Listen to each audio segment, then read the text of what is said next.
하나님의 말씀 미가서 6장 6절부터 8절까지 보겠습니다. 구약성경 미가서 6장 6절부터 8절까지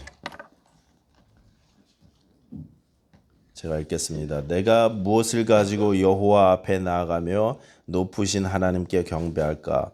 내가 번제물로 1년 된 송아지를 가지고 그 앞에 나아갈까? 여호와께서 천천의 숫 양이나 만만의 강물 같은 기름을 기뻐하실까? 내 허물을 위하여 내 맏아들을 내 영혼의 죄로 말미암아 내 몸의 열매를 드릴까? 사람아, 주께서 선한 것이 무엇임을 내게 보이셨나니 여호와께서 내게 구하시는 것은 오직 정의를 행하며 인자를 사랑하며 겸손하게 내 하나님과 함께 행하는 것이 아니냐. 아멘. 기도하겠습니다. 아버지 하나님, 감사합니다. 이 시간에 우리가 주 앞에 나와 예배하오니 우리의 예배를 받아 주시옵소서.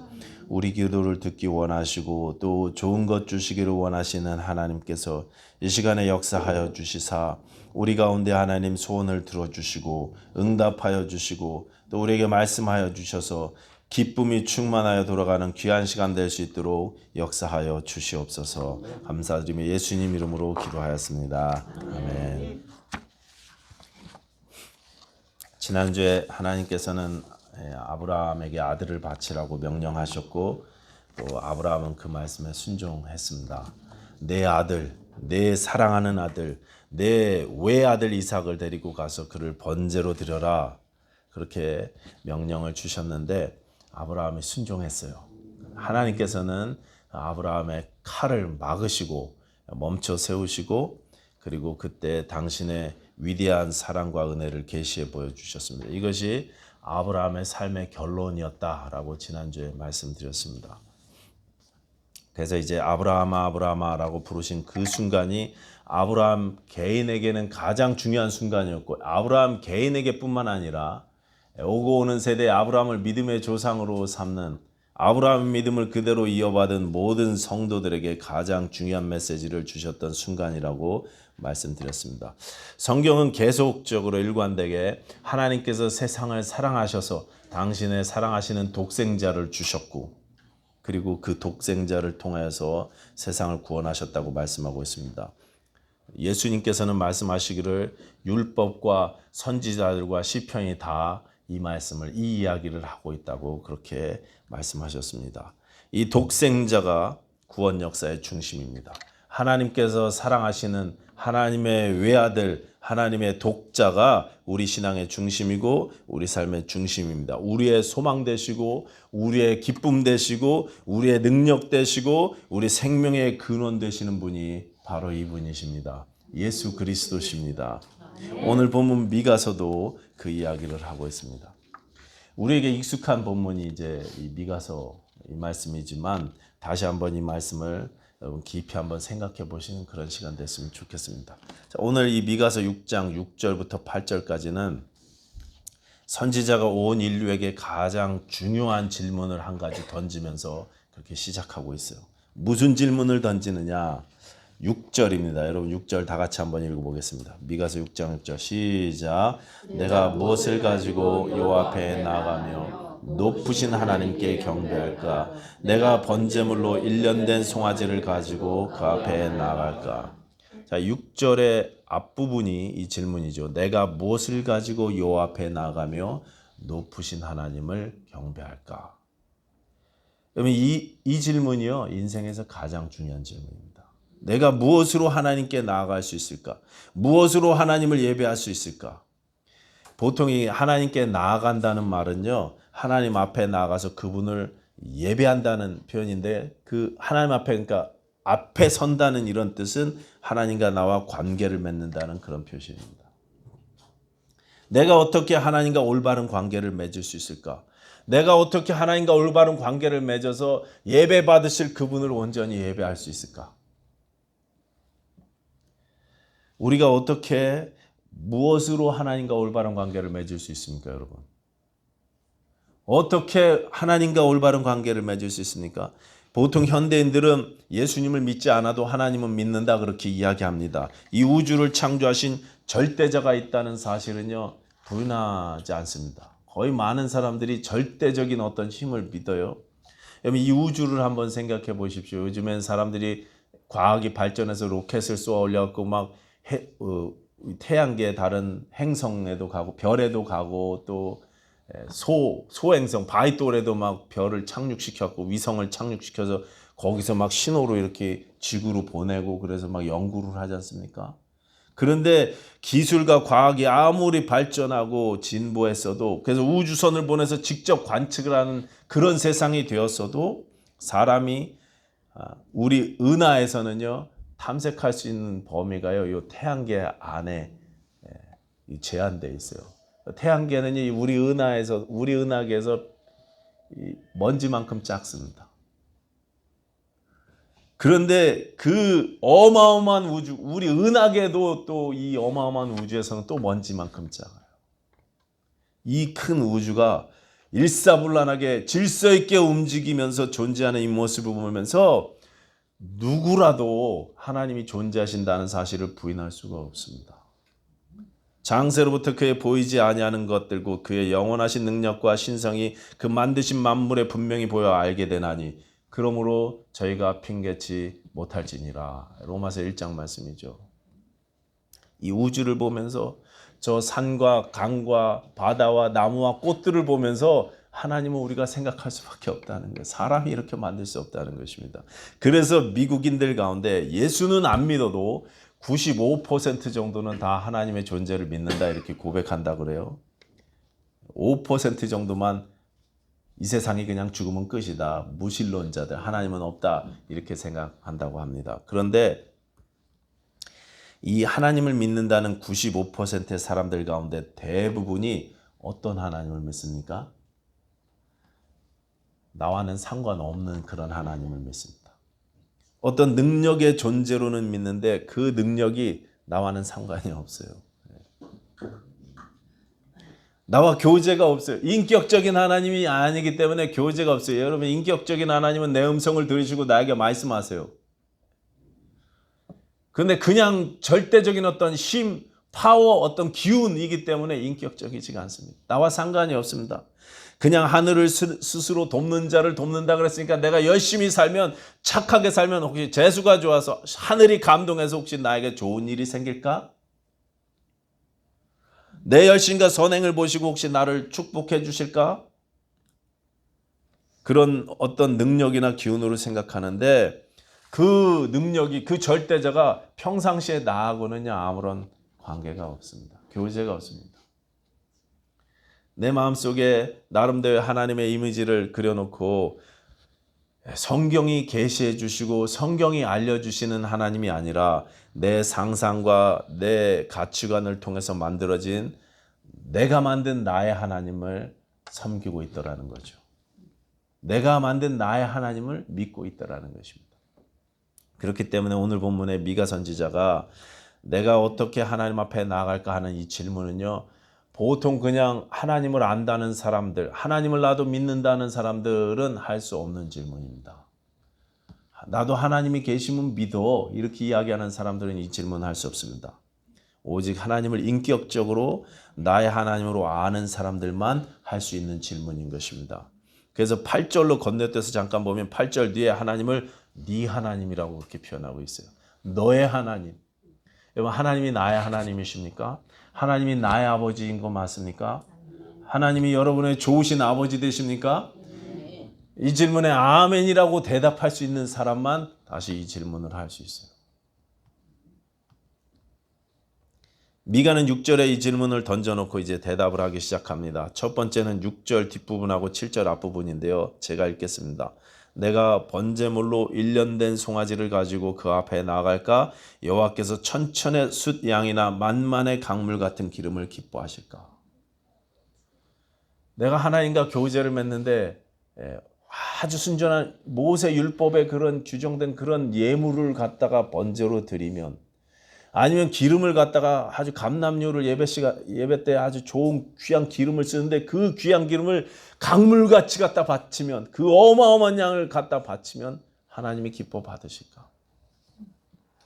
여러분 제가 미가 선지자 이야기를 잠깐 해봐야 되겠는데 미가 선지자는 남유다 모레셋이라는 작은 마을 출신입니다. 이사야하고 같은 시대에 사역했던 분이세요. 이사야 선지자는 궁중에서 왕족들과 귀족들을 대상으로 상류층 사람들을 대상으로 말씀을 전했다면 이 미가 선지자는 서민들을 대상으로 일반 백성들을 대상으로 하나님 말씀을 전했습니다. 그런데 그 내용이 무엇이었습니까? 공평과 정의를 실천하라는 거였어요. 아모스 있잖아요. 공평을 물같이 정의를 하수같이 흘릴지어다 했던 아모스하고 내용이 비슷해서 아모스는 북왕국 이스라엘을 향해서 예언했던 사람이기 때문에 이 미가 선지자의 별명이 남왕국을 향한 아모스다 이렇게 별명을 붙이기도 합니다. 당시에 유다 나라는 온 나라가 경제적으로 번영을 누리니까 지도층과 백성들이 다 타락하기 시작했습니다.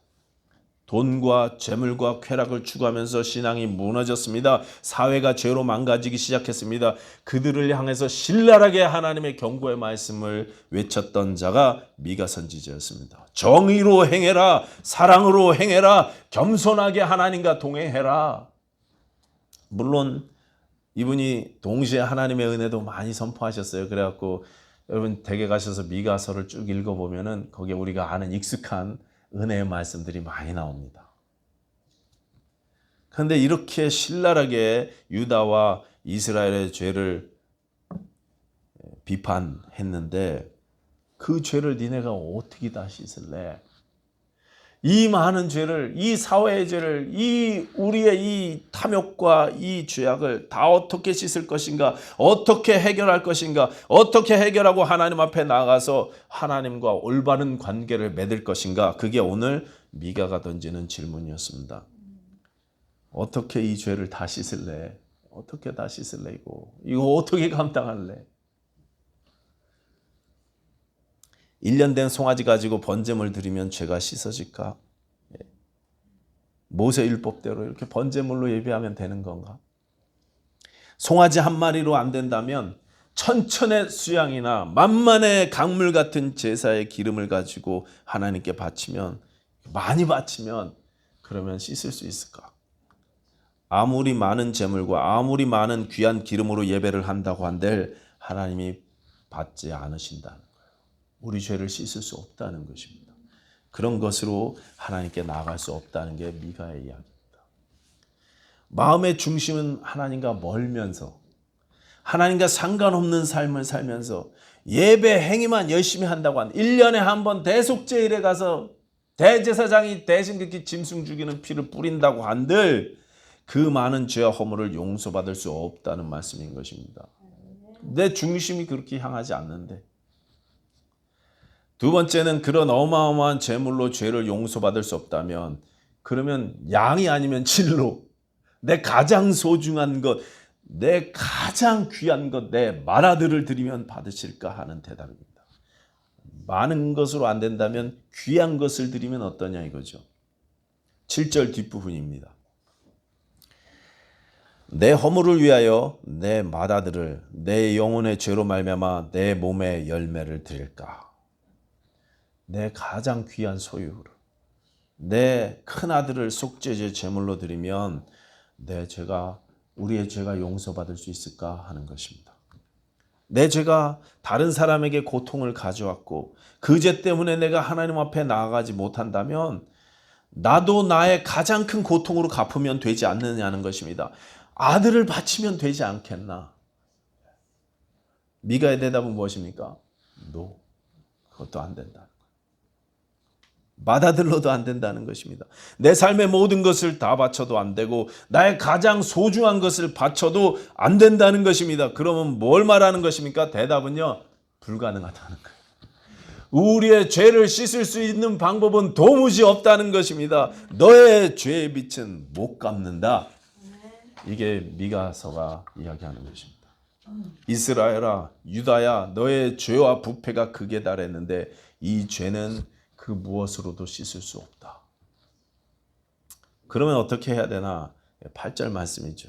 이 8절 말씀은 미가서의 중심 구절입니다. 미가서 중심 구절인 미가서 6장 8절 말씀을 여러분 한번 다 같이 읽어보겠습니다. 시작.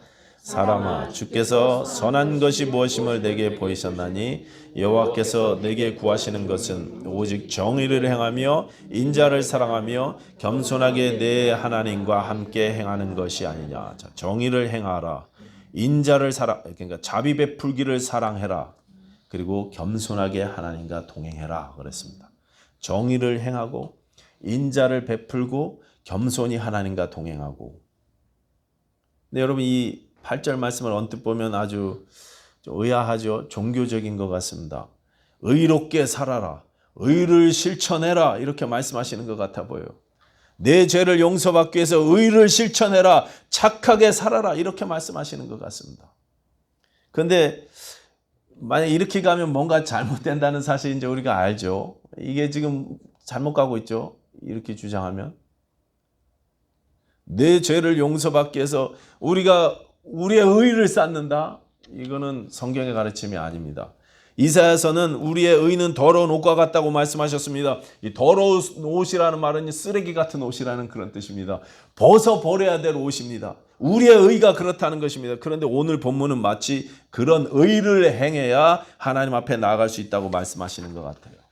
근데 여러분 사실 오늘 본문의 미가가 8절에서 말한 이 선한 것, 이 선한 것이라는 것은 마태복음 22장 37절에 우리 주님께서 말씀하신 가장 큰 계명과 가장 큰 계명의 구약 버전이에요.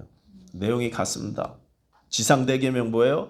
마음을 다하고 목숨을 다하고 뜻을 다하여 네 하나님을 사랑하고, 둘째는 이와 같으니 내 이웃을 내 몸과 같이 사랑하라. 이것이 온 율법과 선지자의 강령이니라. 그렇게 말씀하셨어요. 하나님을 사랑하고 이웃을 사랑하는 것, 이것이 구약 버전이 오늘 미가서 6장 8절인 것입니다. 정의를 행하라. 인자를 베풀어라. 겸손히 하나님과 동행해라. 하나님을 사랑해라. 이웃을 사랑해라.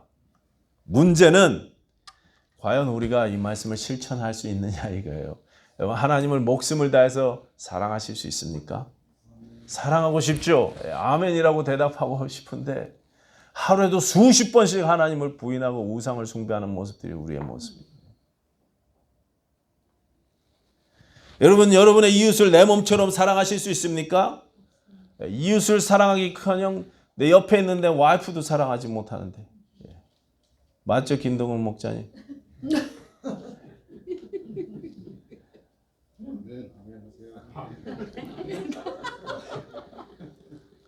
우리가 어떻게 이 말씀을 지킵니까? 어떻게 지켜요? 그래도 우리가 이 목사 완벽하진 않지만 최선을 다하면은 그래도 지킬 만큼 좀 열심을 내고 실패하더라도 열심을 내면 그래도 하나님이 좀 이쁘게 봐주시지 않을까? 여러분, 예수님께서요, 너는 최선을 다해라. 그러면 그것으로 족하다. 이렇게 말씀 안 하셨어요.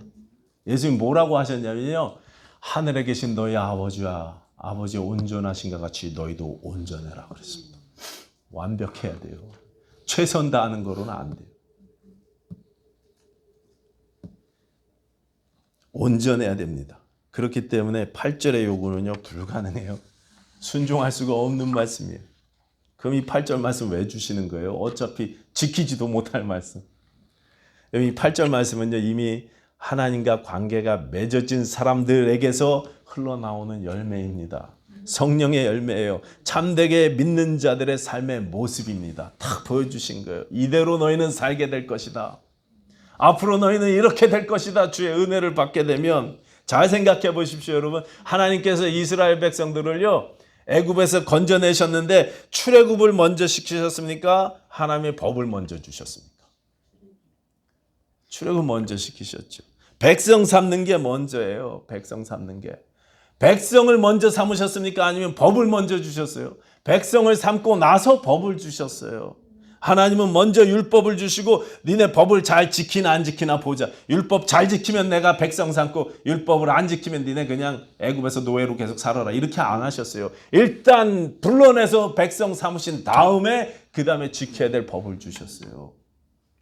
무슨 말씀이냐 하면요, 내가 순종했기 때문에 구원하시는 게 아니라 구원하시고 나서 우리에게 구원을 베풀어 주셨기 때문에 우리가 순종하는 것입니다. 8절도 그런 뜻으로 주어진 말씀입니다. 나를 하나님의 자녀 삼아 주셨기 때문에 이런 모습이 우리에게서 흘러나오게 되는 거예요. 그 은혜가 얼마나 큰지 아는 사람들에게서 성령의 열매가 이렇게 흘러나오는 것입니다. 그런데 7절에 미가 선지자가요, 맏아들 이야기를 왜 했을까? 오늘 이걸 좀 생각하려고 해요. 맏아들 이야기를 왜 했을까? 내 허물을 위하여 내 맏아들을 내 영혼의 죄로 말미암아 내 몸의 열매를 드릴까? 여러분, 하나님께서는 애굽을 10가지 재앙으로 치실 때 맨 마지막에 10번째 재앙에서 애굽의 모든 집안마다 초태생을 다 심판하셨습니다. 모든 집안의 맏아들은 애굽 바로의 왕자부터 감옥에 갇힌 죄수의 아들까지 사람부터 짐승의 새끼까지 다 죽임당했습니다. 그래서 애굽 온 땅에 그 밤에 큰 애곡이 있었어요. 큰 통곡이 있었습니다. 그리고 하나님께서는 애굽의 장자를 심판하신 그 밤에 유월절 예식을 제정하시고 나서 이렇게 명령하십니다. 이스라엘 자손 중에서 사람이나 짐승을 막론하고 초태생은 다 거룩히 구별하여 내게 돌리라. 초태생은 내 거다. 그렇게 말씀하셨죠. 여러분, 장자는요, 가정을 대표하는 속죄 제물이었습니다. 초태생은요, 가정의 대표예요. 가정의 미래고 그 가정의 소망이고 그 가정의 전부가 바로 이 장자입니다. 초태생입니다. 그 맏아들이 죽는다는 것은 다 죽는다는 것을 뜻합니다. 그 집안의 맏아들이 죽는다는 것은 그 집안의 식구들이 다 죽는 거예요. 다 죽는 거예요. 그 맏아들이 심판받는 것은 그 가정의 모든 식구들이 다 심판을 받은 것입니다. 마찬가지로 하나님의 맏아들이 죽는 것은 하나님의 가족이 된 모든 사람들이 다 죽는 것입니다.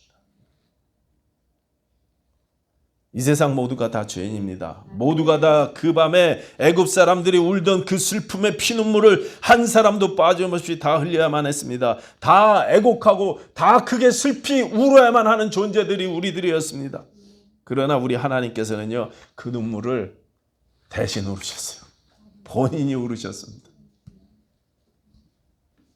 아브라함아 아브라함아 부르셔서 이삭을 바치는 것을 멈춰 세우신 하나님은 이제 당신의 맏아들 독생자 예수 그리스도를 통해서 이 일을 하시기로 결심하셨습니다. 우리가 울어야 될 그 슬픔의 통곡을 우리 대신 하시기로 하나님께서 작정하신 것입니다. 그래서 하나님의 맏아들이신 예수 그리스도께서 홀로 십자가를 지러 올라가셨습니다.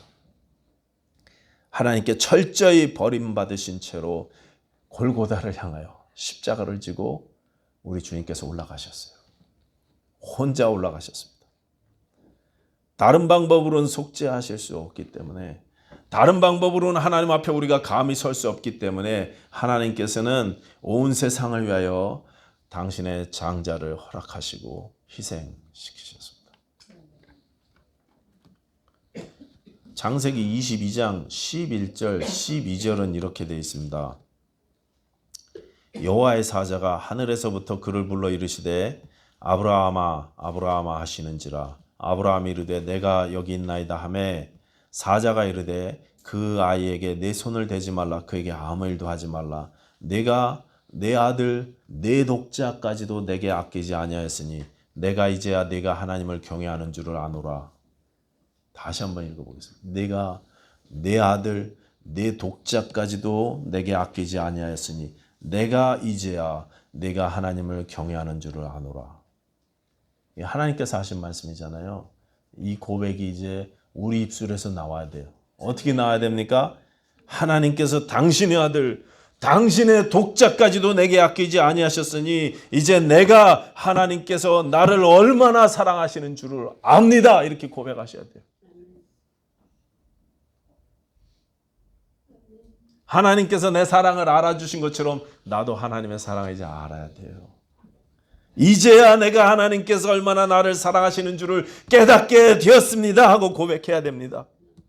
이제는 내가 그래서 나를 사랑하사 나를 위하여 자기 몸을 버리신 하나님의 아들을 믿는 믿음으로 살겠습니다 하는 결단이 저와 여러분의 입술 가운데 있어야 됩니다. 매일의 삶 가운데 내가 이 예수 그리스도를 믿는 믿음으로 살겠습니다. 비록 삶이 힘들고 어려워도 내 고난이 닥쳐오고 궁핍해도 믿음으로 살겠습니다. 나를 사랑하신 그 사랑으로 살겠습니다. 오늘 미가서 6장 8절이 명령하시는 대로 하나님을 사랑하고 사람을 사랑하면서 그렇게 살겠습니다 하는 결단이 우리 가운데 있어야 돼요. 가장 중요한 독생자마저도 주셨기 때문에 하나님 뜻대로 구하는 모든 것을 다 주신다는 사실을 우리가 알게 됐어요. 아들을 주셨는데 다른 뭐를 못 주시겠습니까? 내게 필요한 물질도, 나에게 필요한 건강도, 내 삶의 평강도 주신다는 사실을 우리가 알게 됐어요. 주실 수 있다는 사실을 알게 됐습니다. 그렇게 21세기 침례교회 여러분, 나를 살리기 위해서 독생자를 주신 이 은혜를 여러분 결코 가볍게 여기지 마시기 바랍니다. 그냥 맨날 듣는 종교적 표현으로 흘려듣지 마시기 바랍니다. 여러분 영혼 깊숙이 한번 생각해 보십시오. 당신의 가장 귀한 아들을 나를 위해서 주셨어요. 자기 자신을 주셨어요. 자기 자신. 흘려듣지 마십시오. 그냥 끝내지 마십시오.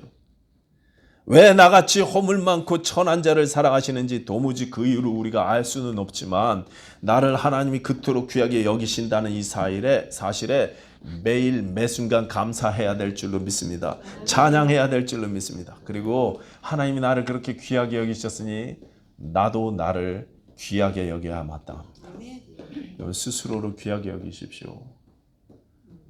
우리 하나님의 걸작품이죠. 우리는 그의 만드신 바라. 하나님이 얼마나 우리를 귀하게 여기시는지 여러분 다시 한번 깊이 생각하시기 바랍니다. 기도하겠습니다.